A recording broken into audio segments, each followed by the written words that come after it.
ባለፈው አሁን ወንድ ልጅ አያለቅስም ምናምን የሚል ቪዲዮ በጣም መነጋገሪያ ሆኖ ነበር። ብትጠይቁኝ ወንድ ልጅ ያለቅሳል ብትሉ ያ ሜቢ ሊያለቅስ ይችላል። ሰላም እንዴት ናችሁ? አለን እኛ ሰላም ነን፣ ደህና ነን ይመስገን።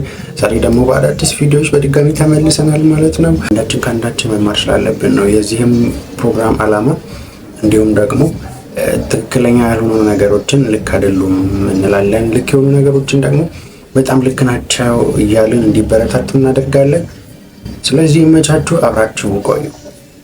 ዴቲንግ በራሱ ኤክስፔንሲቭ ነው፣ ወጪ ይፈልጋል። እንደ ድሮ ዝም ብለህ ከትምህርት ቤት እየሸኘህ በወቅ የምታጣጣው ላይፍ የለም። ብዙ ነገር ያስፈልጋል። ሻይ ቡና ለማለት፣ ምሳ ለመብላት፣ እሷን ራት ይዘህ ለመውጣት። ይሄን ከባድ የሚያደርገው ነገር ምንድነው? አንተ ካላደረከው የሚያደርገው ሰንባዲ አለ። ወርዝ ያደርጋል አያደርግም፣ ኬር የማያደርግ አንተ እሷን አንድ ቀን ራት ለመጋበዝ ካልኩሌት አድርገህ ከደሞዝህ ላይ ከቤት ኪራይ ላይ አስበህ ምናምን ነው የምትለው። ከሳምንት በኋላ ልደቴ ነው ስትል ለምን አይፎን 17 አልገዛልሽም የሚል ሰውዬ ደግሞ ይመጣል። ስለዚህ ኮምፒቲሽኑ በራሱ ፌር ስላልሆነ አሁን ያለው የኢኮኖሚ ሁኔታና የፋይናንስ ሲቹዌሽን ይሄ ኢንፍሌሽን ወይም የዋጋ ንረቶች የምንላቸው ነገሮች ተደምረው ዴቲንግን ትንሽ ከባድ እያደረጉት ያለው ይመስለኛል። ለምሳሌ አንድ ሴትን ዲነር ይዘህ መውጣት ስትፈልግ ኤክስፔክት የምታረጋቸው ቦታዎች አሉ። ከጓደኞቿም ከሶሻል ሚዲያ የምታያቸው ነገሮች አሉ። እዛ ቦታ ላይ በትንሹ 5,000 እና 10,000 ብር አውጥተህ ልትመጣ ትችላለህ። ያ ማለት ላንተ ትልቅ ትርጉም ያለው ወይም ደግሞ ብዙ ነገር የምታረግበት ገንዘብ ሊሆን ይችላል። ስለዚህ ያለው የፋይናንስ ሲቹዌሽን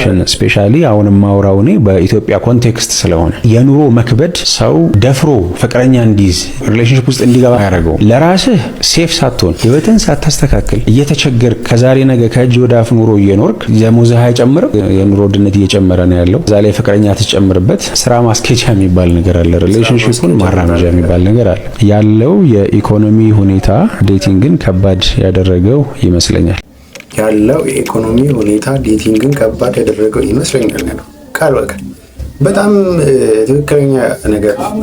አሁን እንኳን ሪሌሽንሺፕ እንታሰብ ቀርቶ እንዴት ልበላችሁ፣ በቃ ብዙ ነገሮቻችንን እያጠቃብን ነው። በጣም በብዙ ነገሮቻችን ኮንፊደንስ እንዳይኖረን እያደረገ ነውና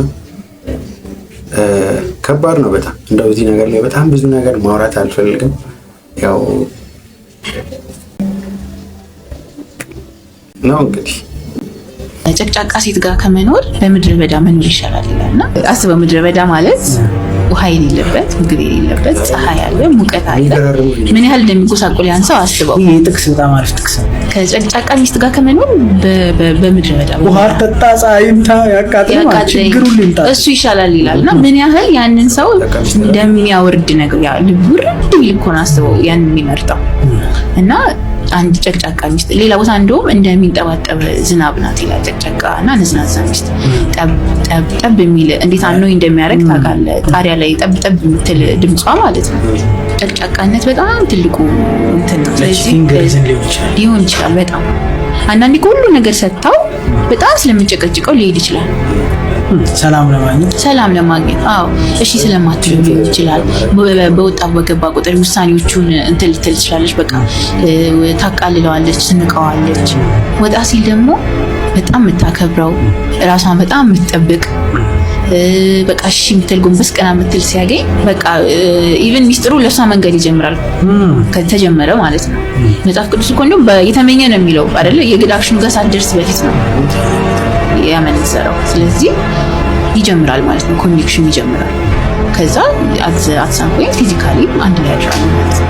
ስለዚህ ቀስ እያለ ነው የሚጀምረው እና የሆነ ቀን ከሌላ ሴት ጋር አንድ ላይ አድሮ ያገኘዋል ራሱን ነው እያለች ያለችውና ጨቅጫቃ ሚስት መሆን ምን ያህል ከባድ እንደሆነ ነው ለማለት የሞከረችውና መጽሐፍ ቅዱስን እየጠቀሰች ነበር አይደል? ለቺቲንግ መንገድ ይከፍታል። በቃ ጨቅጫቃ መሆን። የኔ ሚስት ኢትዮጵያ ባትሆን አሁን ያለው ቦታ በጣም ብዙ ጊዜ እኔም እንዲህ ማለት ፈልጋለሁ፣ አደባባይ ወጥቼ ለመሰከርላት ፈልጋለሁ።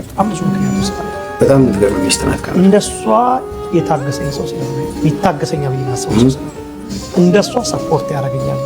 እንደሷ እኔ ሚስቴክ እንኳን አግኝታብኝ ሚስቴክ ሚስቴክ ነገር የተሻለ ሰው እንደሷ ህልሜን የሚደግፍ ሰው ይገኛል ይስላል። ምን አይነት የተባረከች ሚስት ነው። የሷ ኮንትሪቢዩሽን ሰው አያውቅም። እኔ ዋቴቨር ለማደርገው ፖዚቲቭ ነገር እኔን ነው የሚያየው። ከኋላ ግን ያለውን የእሷን ሰፖርት ሰው አይረዳም። እኔ ግን ይገባኝ እንደኔ ሚስት ሁሉ አይባልም ማለት እኔ በቃ ደካማ ባልም ኖሯችሁ አይዞ ትችላለህ፣ ነገ የተሻለ ይሆናል፣ ረዳሃለሁ ሴት ካለች በእውነት የማይስተካከል ችግር የማይስተካከል ነገር የለም። ሰሞኑን የሆኑ ልጆች ሲዘዋወሩ ነበረ። አንቺን የሚያገባ ሰው ኦር ደግሞ እኔን ማግባት አለበት ብለሽ የምታስቢው ሰው በወር ስንት ብር ማግኘት አለበት ነው ትባሉ። ኢን ሚሊዮንስ ነው የሚጠሩት ምናምን ነገር እንዲህ ዋጋቸውን በብር እየተመኑ እነዚህ ሰዎች እነሱ የእነሱን ዋጋ በገንዘብ እየተመኑ የሆነ የቲቪ ፕሮግራምም ላይ እንደዛ እየተባለ ነው እንዲህ ከሌለው ምናምን ነገር እንዴ ራሳቸውን በብር ነው እየተመኑ ያለውት። ይህ እግዚአብሔር የፈጠረውን ክቡር ፍጡር በገንዘብ ነው የምንሸጠው ነው ሰውነትን እንዴ በጣም በጣም እንደዚህ የረከስንበት ዘመን አለ እንዴ? በጣም ጤናማ ያልሆነ ነገር ነው። አሁን እኔ ነገ ከነገ ወዲያ ልጆቻችን ምናምን ሲባል ምንድን ነው ከዚህ የባሰ ነገር ሊመጣ የሚችለው? በቃ ኦልሬዲ እኮ ጀምሯል። ከጀመረ ነገ ወይኔ ነገ እኮ እንዲህ ሊሆን ያለው የሚባል ነገር የለም። ዛሬን አይደል ነገ የምናንጸባርቀው።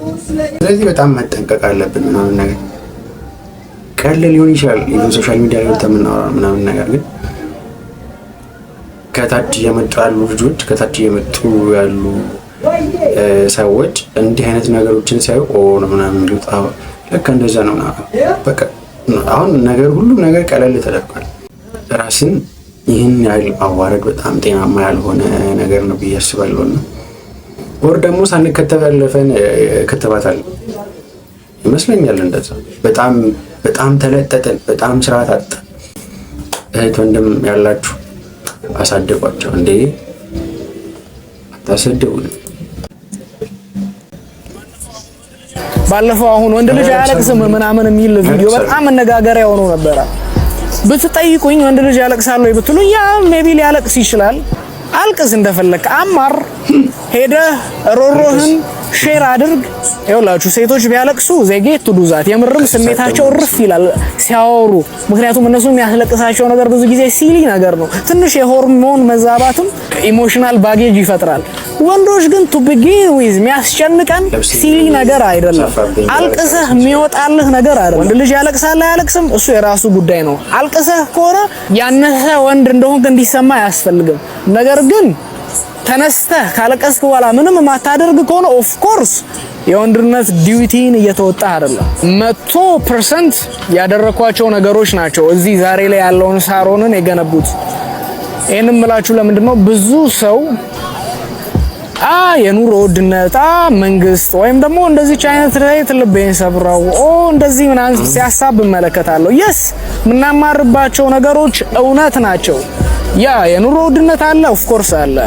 መንግስት ጋር ያለው ነገር አልተመቸም ሊሆን ይችላል። ነገር ግን አዘይ እንደዘዴ ከአንተ የባሰ አይነት ሁኔታ ላይ ያለ ሰው ጥሶ ሲሄድ ትመለከታለህ ማለት ነው። ማይ ፖይንት ኢዝ ችግር የለውም እውነቱን ተናገሩ። አዘይ ኤንድ ኦፍ ዘ ዴይ ግን ዩር ላይፍ ኢዝ ኢን ዩር ሃንድ ማለት ነው። በእጅህ ነው ያለው። ነገሮች ከባድ ሊሆን ይችላሉ ሹር። ምክንያቱም አንድ አንደርስታንድ የምታደርጉት ነገር ማንም ደንታ እንዳሌለው ሁሉም የራሱ ሩጫ ላይ እንዳለ ትመለከታላችሁ። ያ ከክፋት ሆኖም ላይሆን ይችላል። ኢትስ ጀስት ሁሉም ሰው የየራሱ የሆነ ኢሹ አለበት። እዚህ ሰው ላይ መደገፍ እችላለሁ የምትሉበት አይነት ሁኔታ አይደለምና የሆነ ነገር ውስጥ ብትገባ ዞር ብሎ የሚያይ እንዳሌለ ስትረዳ ኦኬ ለኔ ያለው እኔ ብቻ ነኝ አትሊስት አማረህም ምናምን ግን ወደ ራስ መመለስ መቻል አለበት። አሁን እሱ ደግሞ ለየት ባለ እንትን የመጣው ወንድ ልጅ ያለቅሳል አያለቅስም ምናምን የሚባለው ነገር አይደለም። ያለቅሳል አዎ እኔ እንደሚያለቅስ ነው ማለት ራሴ ስለማለቅስ ግን ደግሞ እንደ ወንድ አሁን እሱ እንዳለው ከዛ በኋላ ተነስታችሁ ለዛ ነገር ምላሽ መስጠት አለባችሁ። ሶ ኢትስ ፓርት ኦፍ መኖር ነው። በቃ ማልቀስ፣ መቸገር፣ መጠማት፣ መራብ እንደነዚህ መሳሰሉ ነገሮች አሉ። ሶ በቀኑ መጨረሻ ተነስተ ነቃ ብላ ወንድነትን የምታሳይበት መሆን አለበት። ሞር እንዲህ ሆኛለሁ እንዲህ አድርገውብኝ እንዲህ ስለሆነ ነው ምናምን ብለህ ነገሮች ላይ ከምታሳበብ ስቲል ባለ እውቀት እጅ ላይ ባለ ነገር ተፍ ለማለት ሞክር። እጅ ላይ ያለው ነገር እውቀት ሊሆን ይችላል። እጅ ላይ ያለው አንተ ብቻ ልትሆን ይችላል። እጅ ላይ ያለው ነገር ማንም እንደሌለ ሊሆን ይችላል። እጅ ላይ ያለው ነገር እጅ ላይ ያለው ነገር ማንም እንደማይደርስልህ አንደርስታንድ ማድረግ ሊሆን ይችላል ምናምን ነገር ግን አትዘይንደው ዘዴ እሱ እንዳለው ራስህን አግኝተህ ነው መገኘት ያለብህ። እኔ ብዙ ጊዜ ስላቸው ለልጆች ምን እላቸዋለሁ መሰላችሁ? የሰው ልጅ ቀድሞ ራሱን ነው ከራሱ ነፃ ማውጣት ያለበት። ያለቅሳል አይመስለንም? በቃ አሁን ራሳችንን ያሰርነው ምናምን ነገር ብዙ ነገሮች ተደማምረው ምናምን መተው እንትን ያሉ ነው የሚመስሉና ስለዚህ ብዙ ነገሮች ተደማምረው መተው እኛ ስር እንዳያደርጉን እኛ መፍቀድ የለብንም ምናምን ነገር አይደል? ስለዚህ ቀድመን ራሳችንን ነፃ ማስወጣት አለብን።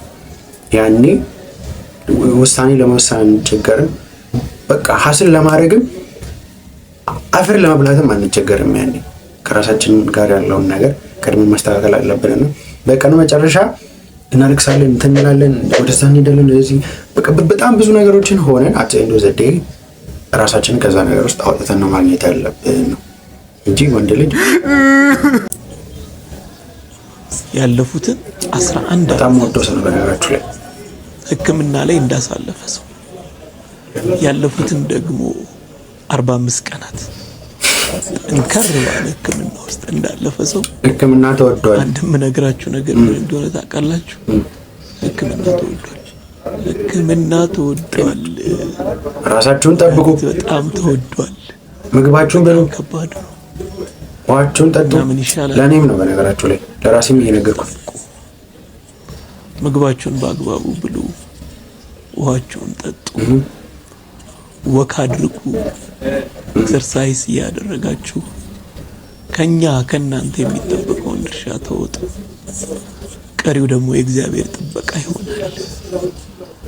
ሆነ ግን ባለብን የአቅም ፈተና ላይ እነዚህ ነገሮች አሜን። እግዚአብሔር እናንተን የሚጠብቃችሁ እግዚአብሔር እኔን የሚጠብቀኝ ብዙ ጊዜ እኔ እባላለሁ። ያው እኛ የምንሰራው ነገር ዲፕሬሽን ውስጥ ያሉ ልጆችን፣ ትራውማ ውስጥ ያሉ ልጆችን፣ አዲክሽን ውስጥ ያሉ ልጆችን ስለምናወራ ሞር ጊዜን ለነሱ ስለሚሰጥ አንዳንዴ ራሴን ዘናጋዋለሁ ምናምን ነገርና ያኔ ይቆጡኛል ከኔ ጋር አብረውኝ የሚያገለግሉ ልጆች ምናምንና ለራሴን ጭምር ነው ከምር ለኔም ነው አሁን እየነገርኩት ያለው እዚህ አምጥቼ ሪአክት ሳደርግ ለእናንተ እየነገርኳችሁ ብቻ ሳይሆን ለራሴም እየነገርኩት ነውና ራሴን እጠብቃለሁ፣ ምግቤን በላለሁ፣ አጠጣለሁ ምናምን ነገር ግን ይማርህ በሉት። እሺ ሄዳችሁ እሱን ይማር ማለት እንዳትረሱ። ዛሬ ደግሞ መጨረሻ ቪዲዮአችንን እንይ ማለት ነው። ምንድን ነው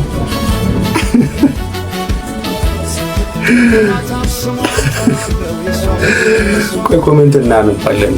ይጨርሰው እስቲ ምን ሊያደርገው እንደሆነ። አድራሻችን 40 ምንጭ ላይ ምንድነው አድራሻውን የሚያስቀምጠው? ለምንድን ነው እንዳንመጣ ነው?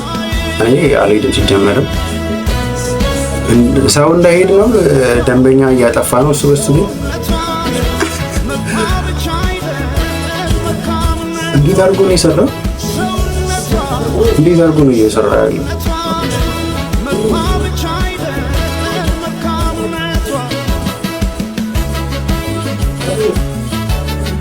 ምንድነው? እሺ አሁን አልገባኝም። እንደዚህ አይነት የፀጉር ስታይል የተሰራ ሰው ከዚህ በፊት አይቻልም።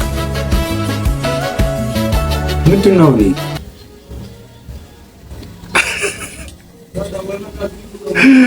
አድራሻ አለ ይላል አውቆ ማለት ነው። ስለማ 40 ምንጭ አድራሻ ያስቀመጥከው እንዳንመጣ ነው እንዴ? ፀጉር መቆረጣችሁ ግድ ነው ያለዚያ ትታሰራላችሁ ምናምን የሚባል ሂጂ እዚህ መቆረጥ አይመስለኝም። አረ እንዴ አይደረግም። ስለዚህ ዛሬ ቪዲዮአችን ይህንን ይመስላል። ቀደም ያስቀመጥኩላችሁ ጥያቄ አለ። ቀድማችሁ የምትመልሱልኝ 2 ሰዎች የካርድ ተሸላሚ ትሆናላችሁ ማለት ነው። መጨረሻው ይህንን ቪዲዮ ስለተመለከታችሁ አመሰግናለሁ። ይመቻችሁ። በቀጣይ ቪዲዮ እስክንገናኝ ቸርን ሰንብት። ዲፕሬሽን ውስጥ ያላችሁ፣ አዲክሽን ውስጥ ያላችሁ እንዲሁም ደግሞ ትራውማ ውስጥ የምትገኙ ልጆች ኢንቦክስ እንድታወሩን ይሁን። ይመቻችሁ።